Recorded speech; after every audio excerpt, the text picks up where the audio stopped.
ছোট্ট একটি বিষয়, কুরবানি প্রতি বছরই আসে এবং আবার চলেও যায়।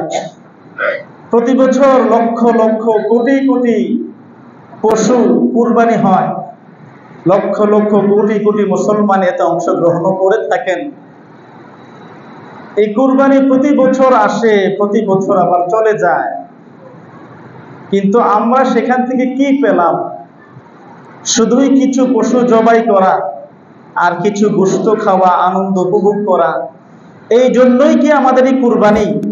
না এই কুরবানির আরো বিশেষ কোনো একটা উদ্দেশ্য মাকসাদ আছে? সেই বিষয়টাও আমাদের জানা দরকার। কুরবানি আমরা যতটুকু জানি, আমাদের জাতির পিতা হযরত ইব্রাহিম আলাইহিস সালাম ওনার আপন সন্তান, কলিজার টুকরা ছেলে হযরত ইসমাঈল আলাইহিস সালামকে যে কুরবানি দিয়েছিলেন, সেখান থেকে আমাদের এই কুরবানি। হ্যাঁ, অবশ্যই আমাদের এই কুরবানির এই রেওয়াজ সেখান থেকে এসেছে, কিন্তু সর্বপ্রথম কুরবানি এই জমিনে শুধু এটাই নয়। কুরবানির ইতিহাস আরো অনেক আগ থেকে, একেবারেই বাবা আদম আলাইহিস সালামের সন্তান হাবিল এবং কাবিল, এই দুই পুত্রের মধ্যে একটা বিষয় নিয়ে দ্বন্দ্ব হয়েছিল, আর সেই দ্বন্দ্বের সমাধান হিসেবে আল্লাহ পাক রব্বুল আলামিন সেই দুই ভাইকে বলেছিলেন, তোমরা আল্লাহর রাস্তায় কুরবানি দাও, যাদের কুরবানি কবুল হবে মনে করতে হবে ফয়সালা তার দিকেই যাবে।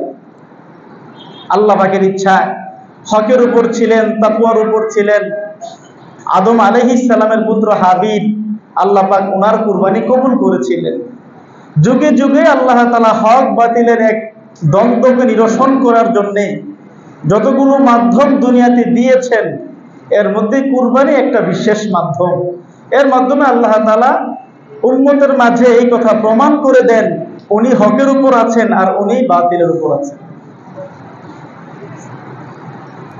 আমাদের জাতির পিতা ইব্রাহিম আলাইহিস সালাম, ওনার থেকে যেহেতু আমাদের এই কুরবানি, এই জন্য ওনার ব্যাপারে ছোট্ট একটি হাদিস।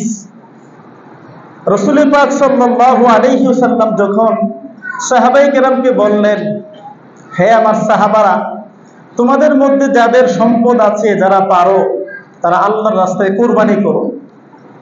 সাহাবায়ে কেরাম জিজ্ঞেস করলেন, সাআলা আসহাবু রাসূলিল্লাহি সাল্লাল্লাহু আলাইহি ওয়াসাল্লাম মা হাযিহিল আদাহি ইয়া রাসূলুল্লাহ, ওগো আল্লাহর রাসূল, এই কুরবানিটা কি? এটা আমরা কেন করব? আল্লাহ রাসূল সাল্লাল্লাহু আলাইহি ওয়াসাল্লাম ইরশাদ করলেন, ইয়া সুন্নাতু আবিকুম ইব্রাহিম, এটা তোমাদের বাবা ইব্রাহিম আলাইহিস সালামের সুন্নাত। সাহাবায়ে কেরাম আরজ করলেন, ইয়া রাসূলুল্লাহ ফামা লানা ফিহা, এই কুরবানি করলে আমরা কি পাবো? এই কুরবানিতে আমাদের জন্য কি আছে? আল্লাহ রাসূল বললেন, ফি কুল্লি শারাতিন হাসানা, কুরবানির পশুর প্রতিটা পশমে পশমে তোমার জন্য নেকির ব্যবস্থা আছে।